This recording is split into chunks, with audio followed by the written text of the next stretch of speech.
Vamos usar a primeira lei da termodinâmica para analisar as diferentes formas de energia para uma transformação representada num diagrama de Clapeyron. Para isso, a primeira coisa que a gente precisa é de um sistema de eixos PV, um gráfico. Um gráfico começa por um ponto. Quando se olha para o ponto, você tem que enxergar um recipiente contendo um gás ideal com uma pressão PA e um volume VA. Se o gráfico te dá a pressão PA e o volume VA, Clapeyron fornece a temperatura TA. Supondo que se trata de um gás monoatômico, essa expressão vai fornecer a energia interna UA, ou seja, ao olhar para um ponto no diagrama de Clapeyron, você está observando tudo o que você precisa saber sobre o gás nesse estado A. Agora vamos supor que esse gás sofra uma transformação, atingindo ao final o estado B. Primeira pergunta: houve realização de trabalho nessa transformação AB?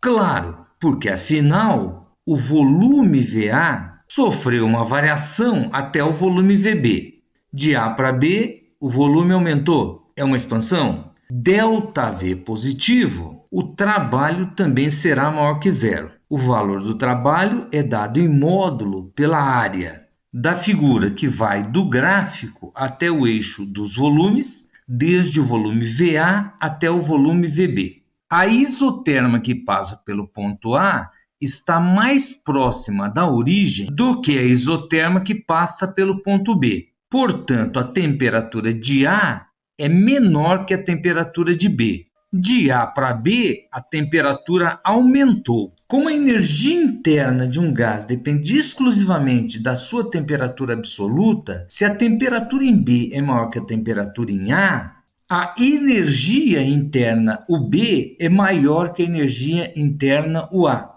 Então, de A para B, o gás sofreu uma variação de energia interna maior que zero, positiva. Observando a primeira lei da termodinâmica, Q igual ao trabalho mais ΔU, onde a gente sabe que o trabalho realizado na transformação de A para B é positivo. A variação de energia interna nessa transformação também é positiva. Está se somando duas parcelas positivas, o que significa que o resultado, ou seja, a quantidade de calor envolvida no processo AB, também é positiva, de onde a gente conclui que de A para B, o gás realizou uma transformação onde ele recebeu calor. Imagine agora que a partir do ponto B, esse gás sofre uma nova transformação até um ponto C. As perguntas são as mesmas. Primeiro, houve realização de trabalho na transformação BC? Nessa transformação, o volume inicial VB é igual ao volume final VC. Variação de volume igual a zero, portanto, o trabalho também é nulo. Então, o trabalho nessa transformação de A para C passando por B é igual ao trabalho na transformação de A para B.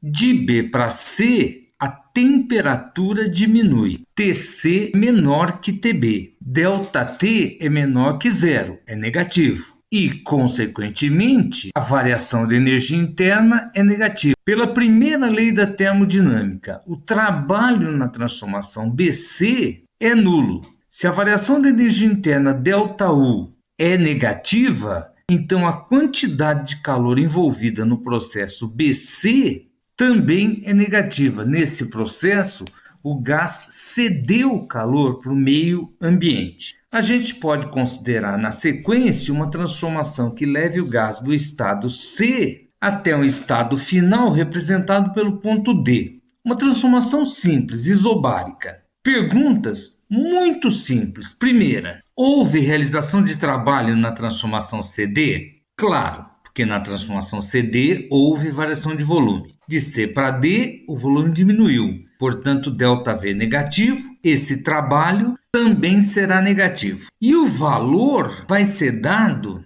pela área da figura sob o gráfico. O trabalho na transformação AD vai ser dado pela soma trabalho na transformação AB mais o trabalho realizado em BC mais o trabalho na transformação CD. O trabalho em BC é nulo. O trabalho na transformação AB era igual à área deste trapézio grandão e tinha um sinal positivo. A gente está somando isso com o trabalho CD, que corresponde à área desse retângulo laranja, e é negativo. Quando a gente faz essa soma com seus respectivos sinais, o resultado é que o trabalho na transformação que vai de A até D corresponde à área desse trapézio que sobrou. O que está faltando? A transformação que vai do ponto D até o ponto A.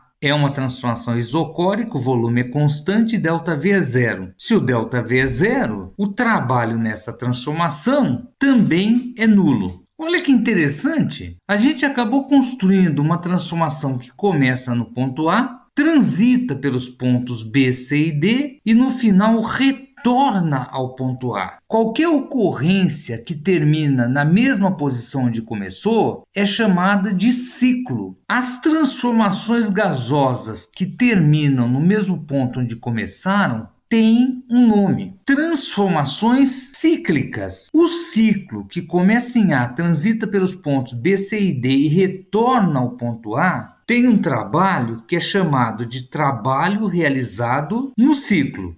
E esse trabalho no ciclo é dado pela soma do trabalho na transformação AB, mais o trabalho em BC, mais o trabalho CD e mais o trabalho em DA, que assim como o trabalho BC, também é nulo. Portanto, o trabalho nesse ciclo vai ser o trabalho na transformação AB mais o trabalho na transformação CD, que graficamente vai ser dado numericamente pela área interna ao ciclo. E o sinal desse trabalho?